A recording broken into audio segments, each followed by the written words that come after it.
पैसा से करप्शन को बड़ा अधिकारी बन गया, घूस ले लिया, उड़ा दिया उधर 50-60 करोड़, पुल गिरा दिया। हमारे यहाँ तो खूब गिरता है हमारे यहाँ पुल पे चढ़ते लोग हनुमान चालीसा पढ़ते हुए चलते हैं, बजरंग बली बीच में बचा लीजिएगा गिर जाएगा पुल वगैरह तो कहाँ जाएंगे। 500 सालों पहले जिस समय इस मेवाड़ के इतिहास को मिटाने की कोशिश किया गया था, आज अगर वो लोग देखते होंगे तो देखिए फिर उसी तरह भारत माँ की ललाट पर चमकता हुआ तारा की तरह यह मेवाड़ दोबारा दिखता है, जो साहस नहीं टूटने देने का एक परिचय है। 1947 में आज़ाद हुए, हम लोग ने एक गलती किया कि हम पुरुषों को ये घमंड हो गया था कि हम अकेले देश को ले जा सकते हैं। 75 साल हो गया, नहीं गया। 75 साल हो गया, हम लोग का घमंड टूट गया। अगर आप पढ़ाई नहीं कर पाइएगा तो कुछ नहीं कर पाइएगा, क्योंकि पढ़ाई एक ऐसा हथियार है जो मेटल डिटेक्टर में पकड़ में नहीं आता है। और हर हथियार की एक मैगजीन की क्षमता होती है, किसी में 20 गोली, सुनते होंगे ना कि 6 गोली है, 30 गोली है, 20 गोली है। और थोड़ा शिक्षा के हथियार में गोली खत्म नहीं होती, इतनी गोली चलाता है। मेवाड़ की क्या ही कहा जाए, सही कहा जाता है कि ये जमीन नहीं है, यह एक राज तिलक है। यहाँ की मिट्टी से तिलक करना चाहिए। मेवाड़ उस महापुरुषों की धरती रही है। धन्यवाद सर। आज मेवाड़ यूनिवर्सिटी में हमारे chancellor sir doctor Ashok sir, हमको याद है कि हम लोग 2 साल पहले एक बार मिले थे। और पहले हम स्टार्ट करने से पहले एक बार हम अपनी 2 साल हमको लगता है सर 2-3 साल हो गए होंगे, कोरोना जस्ट ख़त्म हुआ था और हम पटना में क्लास ले रहे थे। तो क्लास लेने के टाइम पे तो कहाँ ही टाइम मिलता है, आदमी एक बार क्लास में घुस गया तो कॉल आ रहा है या क्या आ रहा है उससे तो कुछ ध्यान नहीं रहता है। सर किसी काम से लेके शायद पटना गए हुए थे और अचानक सर आ गए ऑफिस, और हम तो क्लास में थे, अब कैसे आ सकते हैं बाहर। बीच में ना जब क्लास लंबी हो जाए तो बीच में 10 मिनट का गैप होता है, तो बीच में जब 10 मिनट का जो गैप था उसके बीच में जब सर का आया कि सर मेवाड़ यूनिवर्सिटी से हैं और इतने बड़ा महान काम कर रहे हैं, इतना बड़ा यूनिवर्सिटी है, वो बीच में 10-15 मिनट के लिए था। हम कहेंगे भैया रुको, ये दो एक क्वेश्चन बनाओ, लोग हम आके मिलते हैं ऐसे महापुरुष से जिन्होंने इतना महान काम किया। वहाँ हम लोग 10-15 मिनट के लिए जो गैप थे मिले वहाँ। अब हमको लगा कि हम भूल गए एक टाइम के क्लास से निकले हुए हैं, क्योंकि जब भी कोई नेक काम कर रहा होता है, एक समाज में बदलाव ला रहा होता है, तो हम सबको उसके साथ खड़ा होना पड़ता है, वरना उसका मनोबल टूटने लगता है। उन्हें लगता है कि फिर हम किसके लिए कर रहे हैं।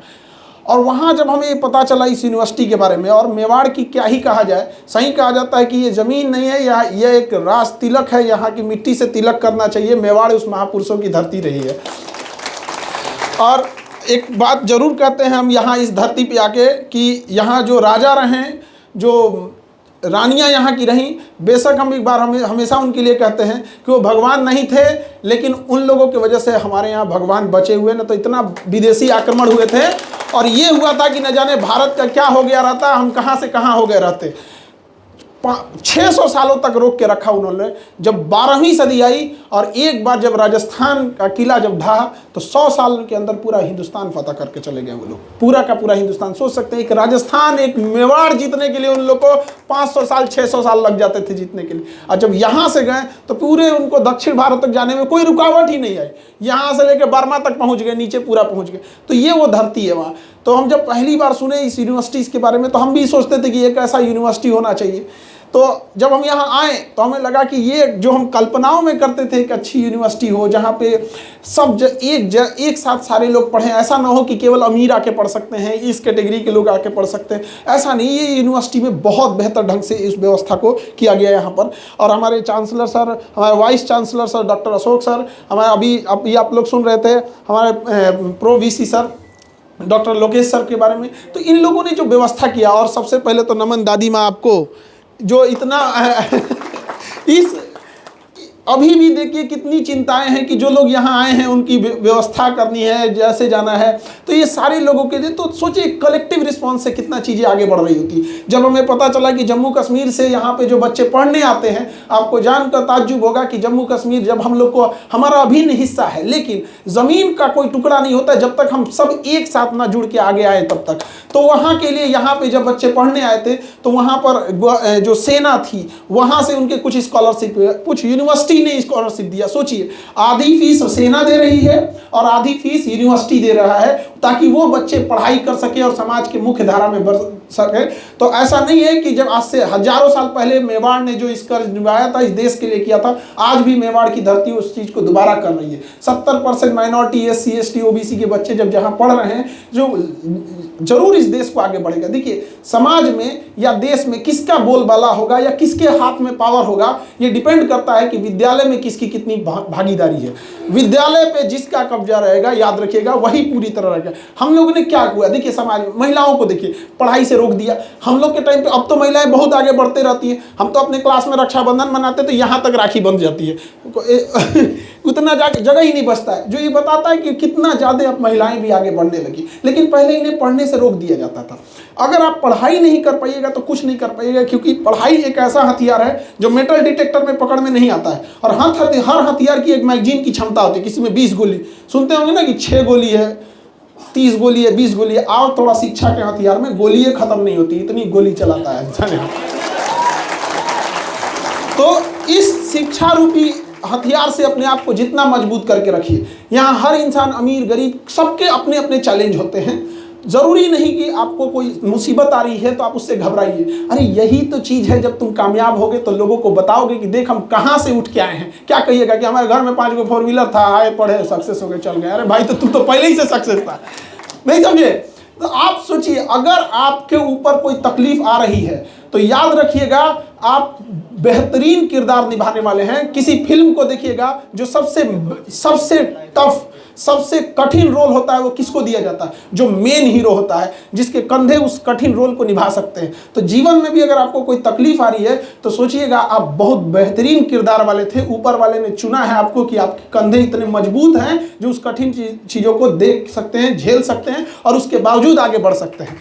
ये विद्यालय, जो विश्वविद्यालय होते हैं, इसकी सबसे अच्छी चीज़ें क्या होती है? आपको एक एरिना प्रोवाइड करते हैं, एक मेंटल लेवल ले जाते हैं कि हम बाकियों से, समाज में आपको लगता है कि यहाँ आके हम लोग कलेक्टिव रिस्पॉन्स में हम लोग एक साथ काम कर सकते हैं। जब आप साथ में जाएंगे मेस में, साथ में डिबेट करेंगे, अलग अलग भाषाओं से, अलग अलग क्षेत्र से, जाति धर्म अलग अलग, कोई लड़का लड़की सब एक साथ जब रहेंगे तो एक दूसरे का ऐसे ही आप लोग मेंटल लेवल आप लोग देखेंगे कि हमारी कहाँ से कमियाँ रह गई, कैसे और चीज़ों को सुधारा जा सकता है। ये बहुत ज़्यादा ज़रूरी होता है। आज से जब लॉकडाउन लगा, लॉकडाउन से पहले हम लोग ऑफलाइन पढ़ाते थे, उस समय भी हमारी जो फीस 200 रुपये थी, आज भी वही है। अगर हम आज 200 वाले को 2000 भी करें तो भी लोग खरीदेंगे, क्योंकि मजबूरी होती है। तो मजबूरी में किसी को लूट लेना ये कोई बहुत बड़ा चीज़ नहीं होता है। पैसा कमाने के लिए तो कुछ और भी किया जा सकता था, लेकिन हाँ एक ज़रूर होता है, या आज भी कहीं कोई ऐसा बच्चा है जो पढ़ाई नहीं कर सकता था, उसको लगता है कि नहीं खान सर के यहाँ जाएंगे तो पक्का पढ़ लेंगे, वहाँ से लौट के नहीं आना पड़ेगा। और ये भी स्थिति है, कई बार लंबा क्लास होता है,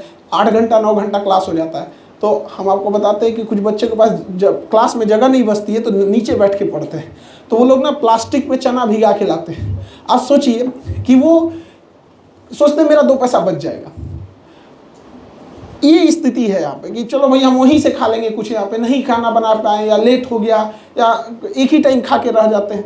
लेकिन वो लोग सोचिए जिस दिन देश में आएंगे, उनके पास पावर आएगा, जब उनके पास अधिकारी बन के कुर्सी पे बैठेंगे, आप जैसे लोग बैठेंगे, तो आप लोग गरीबी को, समस्याओं को किताबों में नहीं पढ़ा है, जी कर देखा है। जब आपके हाथ में कलम आएगा तो तब उस कलम से इस देश की तकदीर बदलेगी।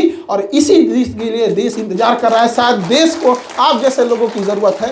तो अपने आप को हमेशा एक बात याद रखिएगा कि आपका सपना इतना छोटा ना हो कि केवल आपके माँ बाप तक सीमित हो जाए, अपने शौक, अपने ज़रूरतें पूरे तक सीमित हो जाए। आपका सपना इतना बड़ा होना चाहिए कि आपसे आपका पूरा गाँव, आपका जिला एक उम्मीद करके देखे कि ये इंसान चेंज ला सकता है, इसके हाथों से कोई ना कोई बदलाव होगा। और लड़की लोग, आप लोगों को भी बहुत मौका मिला है। आज़ादी से लेकर आज 2025 आ गया, 1947 में आज़ाद हुए। हम लोग ने एक गलती किया कि हम पुरुषों को ये घमंड हो गया था कि हम अकेले देश को ले जा सकते हैं।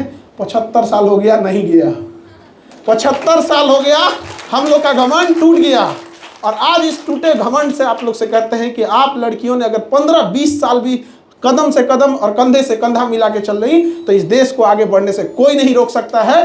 बस आपको अपना मेहनत करके, माता पिता ने आपको भरोसा दिया है, आपको पढ़ने भेजा है, और हर लड़का और लड़की से यही कहते हैं कि उस भरोसे को मत तोड़िएगा। दुनिया का कुछ भी कीजिए, लेकिन उस इंसान का भरोसा मत तोड़िए जो उसको आपको आखिरी उम्मीद के तौर पे देखता है। माता पिता आपको आखिरी उम्मीद के तौर पे देखते हैं। आपका एक गलत कदम, चाहे वो लड़का है या चाहे लड़की है, आपके माता पिता का सर नीचे कर देगा। फिर उस इंसान की ज़िंदगी सोच के देखिए, एक लड़की या लड़का, क्योंकि भारत एक पेट्रियार्कल सोसाइटी है, यहाँ पुरुष 10 गलती करे तो कोई दिक्कत नहीं, महिला एक गलती कर देती है सब आवाज़ उठाने लगते हैं। तो जब बारिश होने लगती है तो छाता लगाया जाता है। एक समय आएगा जब बारिश भी रुकेगी, लेकिन जब तक बारिश हो रही है तब तक छाता लगाना समझदारी होती है। तो जब तक समाज का मिजाज नहीं बदल रहा है, समाज के लोगों की मानसिकता नहीं बदल रही है, तब तक हमें भी उस छाता के रूप में अपने आप को थोड़ा बचा के चलना है। सोचिए, एक गलत कदम से आपके माता पिता का सर ना झुके, बल्कि ऐसा काम करना है कि आने वाले समय में हमको, जब हम क्लास 5 या 6 में पढ़ते थे, तो एक उस समय का हमको एक बात बहुत याद आता था कि उस समय हमारे टीचर लोग कहा करते थे कि बच्चों, अभी आप लोग कोई फॉर्म भरते हो या कोई एड्रेस मंगाते हो तो क्या लिखते हो? अपना नाम लिखते हो, फिर नीचे पिता का नाम लिखते हो, ताकि तुम्हारी पहचान हो सके, वरना वो लेटर कहाँ घूमते रह जाएगा, तुम्हें कोई जानता ही नहीं। लेकिन बच्चों, तुम लोग आगे बढ़कर इतनी बुलंदी पर जाना कि जब तुम्हारे पिताजी को अपना एड्रेस लिखना पड़े तो तुम्हारे पिताजी को अपने पिताजी का नाम ना लिखना पड़े, बल्कि उल्टा हो, तुम्हारे पिताजी तुम्हारा नाम लिखे कि मैं इस बेटे का पिता हूँ। तो आपसे माता पिता का पहचान हो, यही सच्चे मायने में उनका कर्ज चुकाना हो जाएगा। और उस समय देखिएगा, माता पिता को क्या, जैसे जैसे बूढ़े होते जाएंगे उनके लिए क्या होता है, अभी छोटे बच्चे जो रहते हैं, अभी यंग हैं आप लोग के लिए चाहिए विटामिन, प्रोटीन खाने पीने के लिए। अब माता पिता को क्या चीज़ चाहिए? बुढ़ापे में आपकी कामयाबी देख लेंगे, आपके चेहरे का ललाट जो देख लेंगे कि कामयाबी का, उनके लिए वही सब कुछ है। उनका 10 साल जिंदगी ऐसे बढ़ जाएगा। लेकिन एक गलत कदम, क्योंकि भारत ऐसा जगह है जहां हम लोग गुलेल देखें, आप लोग गुलेल, उसे हम लोग मार किसी चीज़ को वैसे जानवर वगैरह को भगाने के लिए काम में आता है। तो हम लोग ना नफरतों के गुलेल पे बैठे एक समाज में हैं, जहां आपसे एक गलती होगी तो न जाने कितने लोग नफरतों की बौछार कर देंगे। तो ऐसा ही था, गधा था, पढ़ने में कहाँ था, माँ बाप भेजे थे, ये एक गलती, बस एक गलती, तो लोग नफरतें पाल के बैठे हैं। बस आप मौका मत दीजिएगा उनको, वरना नफरतों की बौछार कर देंगे, आप परेशान हो जाइएगा। जितने लोग आपको चाहने वाले होंगे, लिख के रखिएगा, उससे 4 गुना लोग आपसे जलने और नफरत करने वाले होंगे। इस रेशियो को कभी बिगड़ने मत दीजिएगा, यानी 4 गुना लोग आपके ऊपर नज़र बना के रखें। अभी हमारे लोकेश सर बता रहे थे कि कितने फॉलोअर हैं, 24 की 25 मिलियन, तो उससे 4 से गुणा कीजिए, लगभग 100 मिलियन होंगे लोग जो गिरा दो इसको, तबाह कर दो। आप सोचिए, हमें फीस कम करने के लिए या ऐसे चीज़ों के लिए कम प्रेशर आता है, बाप रे बाप, तबाह हो गए हैं। लेकिन हम यही कहते हैं कि वो बच्चा जो एक बार पढ़ लेगा ना, वो एक न एक दिन जाके समाज को अच्छे ढंग से बदलेगा। पहले क्या होता था कि एजुकेशन एक बड़े लोगों के पास ही होती थी, IAS की पढ़ाई या PCS की पढ़ाई बड़े लोग ही कर सकते थे। ऐसे यूनिवर्सिटीज़ में एक लेवल के ही लोग आते थे, अब संभ्रांत घर के लोग ही आके पढ़ सकते थे। इस वजह से जब अधिकारी बन के जाते थे तो उनके जब नीचे वो कमांड करने जाते थे तो आम पब्लिक को वो कुछ नहीं समझते थे। आज शिक्षा को इतना दूर दूर तक पहुंचा देना है हमको। मेरा उद्देश्य यही है कि 20 करोड़ लोगों तक को मैं वो शिक्षा पहुँचाना है, ताकि जब वो ज़मीन पर बैठे, जब वो अपने गाँव पर जाए और कोई DM जाके उसके ऊपर अपना रौब जताए तो कहे कि जितना पढ़े हैं ना उतना हम पढ़े हैं, सीटवा कम था इसलिए आपका 2 नंबर ज़्यादा था तो हो गया,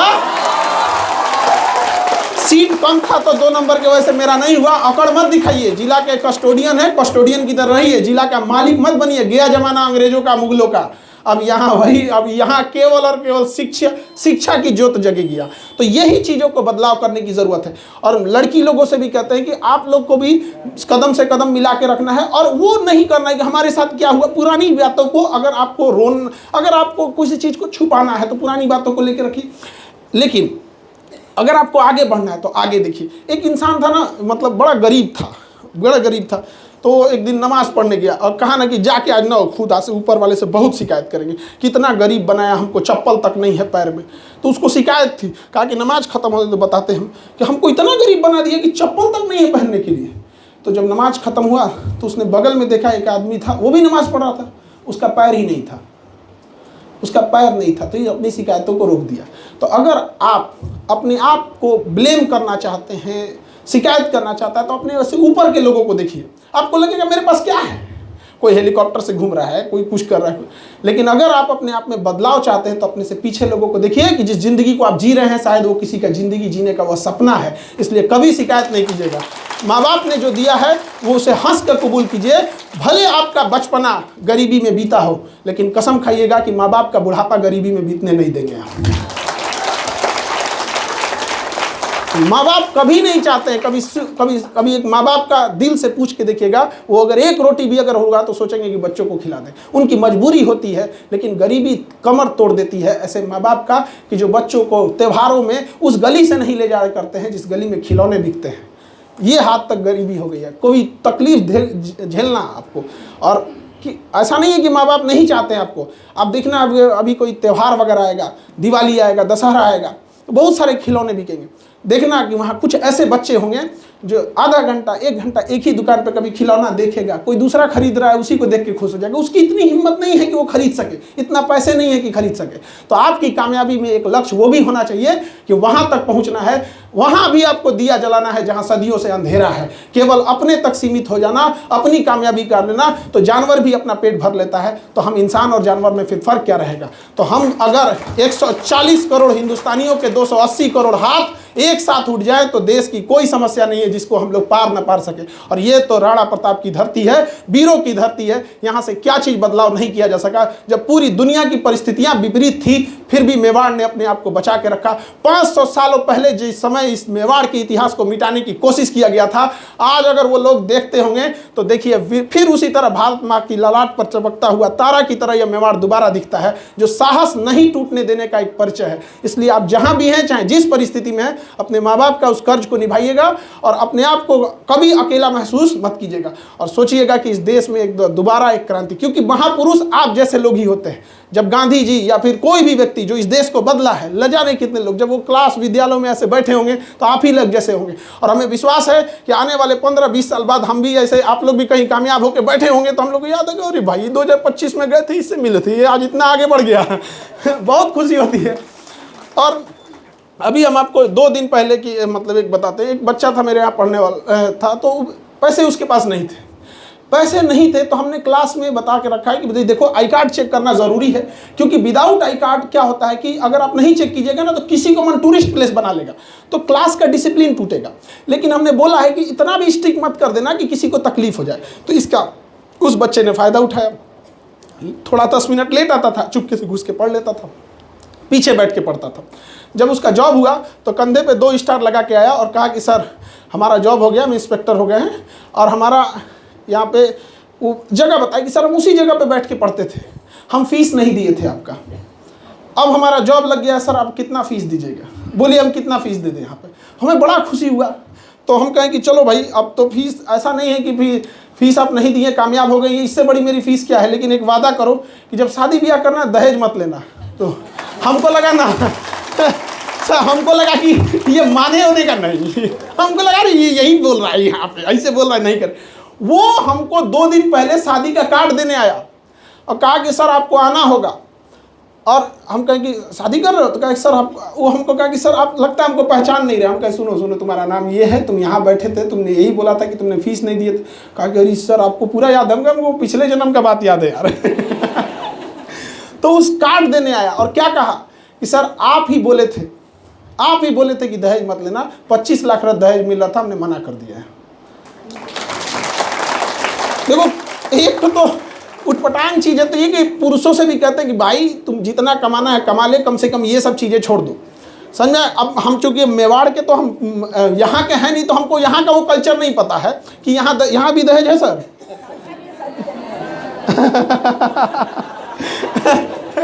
यहाँ पे भी दहेज वाली समस्या है। हमारे यहाँ तो बहुत भयानक है। हमारे यहाँ बिहार वगैरह उस एरिया में दहेज का एक बड़ा कारण जानते हैं क्या है? फर्जी नौकरी। उसने नौकरी 1 करोड़ रुपए में खरीद लिया, अब उसको लगेगा मेरा 1 करोड़ रुपया गया, खेत बेच के गया, तो हमको क्या करना है, दहेज से वो 1 करोड़ की रिकवरी करनी है। समझ में आ गया? तो वहाँ एक अलग सिस्टम। तो कम से कम एक मौका जो आपको मिला है, कम से कम उसको तो चेंज करो भाई। आपको आज़ादी की लड़ाई लड़ने को नहीं मिला, कम से कम ये तो चेंज कर लो, अपने आप से तो पूछ लो। और गर्ल्स से में भी कहते हैं कि जो दहेज ना ले उसके घर को अच्छे से सजा के रखिएगा, और जो ज़्यादा ले उसको एक बार आभास भी करा दीजिएगा कि ये स्वभाव में बदलाव का कारण क्या है। समाज में जिस दिन ये बड़े पैमाने पे जाने लगा, और समाज में ये डर बैठ जाएगा कि भाई उनकी बहू बहुत शांति से रहती है। कभी क्या होता है ना, माँ बाप का एक एज हो जाता है तो बड़ा कभी कभी बिना मतलब भी बोल देते हैं। कभी मेरी मम्मी गुस्सा होंगी तो 4 ठोम कोई भी सुना देंगे, हम चुपचाप सुन लेंगे। तो क्या करें, उन्होंने, उनका कर्जदार हैं हम लोग यहाँ, तो लेकिन क्या ना उनको कभी नहीं लगे, उनको एज हो गया है, उन लोग के आगे हम लोग अभी भी बच्चे ही रहते हैं। तो जो दहेज वहेज ना ले, उसकी 2 बात भी सुन लेना, ये सोच के कि मुझे समाज में बदलाव का ये मौका है। और जो दहेज ले उसके यही नहीं कि उसके ऊपर चढ़ जाना है बंदूक लेके, ऐसा नहीं है मतलब, लेकिन उसको थोड़ा आभास कराना है कि देखिए आपकी बात हम मान ले रहे हैं, लेकिन अगर दहेज नहीं ले रहते तो इससे और इज्जत से मानते, अभी ड्यूटी की तरह पे मान रहे हैं। 10 साल जिस दिन ये समाज में ये घटनाएं हो जाएंगी, 10 साल, आज से 10 साल, और समाज में धीरे धीरे ये पता चल जाएगा कि भैया अगर घर में शांति चाहिए तो दहेज त्यागना पड़ेगा। तो शायद चीज़ें चेंज होंगी। लेकिन शिक्षा बहुत सारी चीज़ों में बदलाव भी लाता है, लेकिन शिक्षा बहुत सारे चीज़ों को गलत भी करता है। इस देश को सबसे ज़्यादा नुकसान पहुंचाया ज़्यादा पढ़े लिखे लोगों ने, ज़्यादा बड़े घोटाले वाले। जो कम पढ़ा लिखा था वो कितना ही नुकसान पहुंचाया। करप्शन में 3 चीज़ों को आप ध्यान से देखिएगा। पैसे से करप्शन होता है, जो बड़े बड़े लोग करते हैं, बड़े बड़े लोग, या टाइम से भी करप्शन होता है, क्वालिटी से भी करप्शन होता है। पैसा से करप्शन कौन है? बड़ा अधिकारी बन गया, घूस ले लिया, उड़ा दिया उधर 50-60 करोड़, पुल गिरा दिया। हमारे यहाँ तो खूब गिरता है। हमारे यहाँ पुल पे चढ़ते लोग हनुमान चालीसा पढ़ते हुए चलते हैं, बजरंग बली बीच में बचा लीजिएगा, गिर जाएगा पुल वगैरह तो कहाँ जाएंगे। तो बड़े लेवल का करप्शन कौन कर रहा है? जो पैसे से करप्शन है वो पढ़ा लिखा बड़ा इंसान कर रहा है। दूसरा एक करप्शन होता है quality wise corruption, middle type का आदमी, पढ़ाने गए अच्छा से पढ़ाइए नहीं रहे, क्वालिटी से करप्शन है। सामान बेचने गए मिलावट कर दिए, क्वालिटी से करप्शन है। तो ये मिडिल लेवल का करप्शन है। एक टाइमिंग का करप्शन होता है जो एकदम नीचे लेवल का लोग कर रहा है। काम करने के लिए बुलाए 10 बजे, आ रहा है 11 बजे, लंच है 1 घंटा का, लंच कर रहे हैं 1.5 घंटा। तो करप्शन में क्या है ना कि 3-4 टाइप का करप्शन है। बट हम लोगों ने अपने समाज में सबसे ज़्यादा तरजीह दिया किसको? पैसा को। इसलिए हमें लगता है जिसने पैसा लूटा उसी ने करप्शन किया। ट्रेन लेट हो रही है, ये भी तो एक तरह का मिसमैनेजमेंट करप्शन का ही हिस्सा है। काहे लेट करोगे भैया, पैसा कम दिए थे, नहीं समझे? तो सारे चीज़ों को कलेक्टिवली हम लोग को चेंज करना है। और समाज को, आपको लगता होगा कि समाज पुरुष प्रधान है, समाज क्या है? पुरुष प्रधान। लेकिन गौर से देखिएगा, हमारा समाज पैसा प्रधान है, पैसा प्रधान। जिस पुरुष के पास पैसा नहीं है ना, उस पुरुष की भी इज्जत नहीं है, समझा ना? तो स्पेशली ये बात गर्ल्स के लिए कहते हैं कि समाज पुरुष प्रधान नहीं है, समाज पैसा प्रधान है। और इस पैसा पे पुरुषों का कब्जा है, चाहे वो खेती हो, बिजनेस हो, नौकरी हो, ठेका हो, टेंडर हो। ये जो यहाँ तो माइनिंग के बहुत सारे, वो वाला ठेका मत सोच लेना जी, वहाँ ये माइनिंग उनिंग के ठेके नहीं मिलते हैं, टेंडर वहाँ पे। तो आप लोग के एरिया में तो बहुत सारे माइनिंग होते हैं। तो सोचिएगा, पढ़ाई लिखाई करिए गर्ल्स लोग, और आप लोग ना फाइनेंशियल थोड़ा सा स्ट्रॉन्ग बनिए, फाइनेंशियल फ्री बनिए। फिर जब आपका जॉब हो जाता है, फाइनेंशियल फ्री होते हैं, उस समय भी एक फ़ायदा आपको होगा, आपको बस उसी गलती की डांट पड़ेगी जिस गलती को आपने किया है। अगर अभी हैं तो घर में कुछ भी हुआ, हस्बैंड गया ऑफिस से, टेंशन आया, आपको चाटू सुना दिया, भाई तुम्हारा ऑफिस का टेंशन इसको क्यों सुना रहा है?